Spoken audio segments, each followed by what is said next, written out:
ঈদের ছুটিতে ঢাকায় সড়ক ফাঁকা থাকায় চালকরা অতিরিক্ত গতিতে গাড়ি চালাচ্ছেন। বিশেষ করে মোটরসাইকেল চলছে বেপরোয়া গতিতে, ফলে ঘটছে দুর্ঘটনা, হতাহত হচ্ছেন অনেকে। রাজধানী বাড্ডা বারিধারা পূর্বাঞ্চলের ৩০০ ফিট সড়ক ঘুরে দেখা যায় বেপরোয়া গতিতে গাড়ি চলছে। সাধারণ মানুষ এসব নিয়ন্ত্রণে আইন শৃঙ্খলা রক্ষাকারী বাহিনীর নজরদারি চান। কাজী ফরিদের প্রতিবেদন।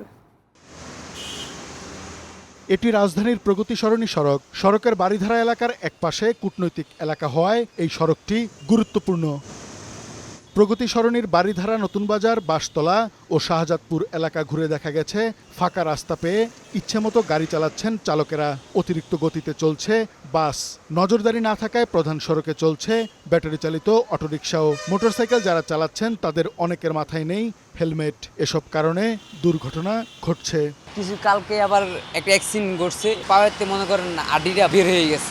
নির্ধারিত স্থানে ট্রাফিক পুলিশের উপস্থিতিও চোখে পড়েনি, ফলে গাড়ি চলাচলেও বিশৃঙ্খলা বেড়েছে। পূর্বাঞ্চলের ৩০০ ফিট সড়ক এখন নাগরিকদের বিনোদনের স্থান হয়ে উঠেছে। তবে এই সড়কে বেপরোয়া গতিতে মোটরসাইকেল, প্রাইভেট কার চলায় দুর্ঘটনা বাড়ছে। ঝুঁকিপূর্ণভাবে চলাচল করছে ব্যাটারি চালিত অটোরিকশা।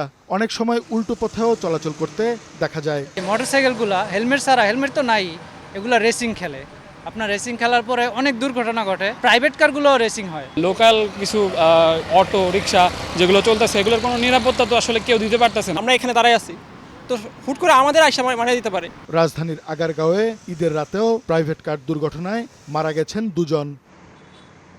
কাজী ফরিদ, বৈশাখী সংবাদ, ঢাকা।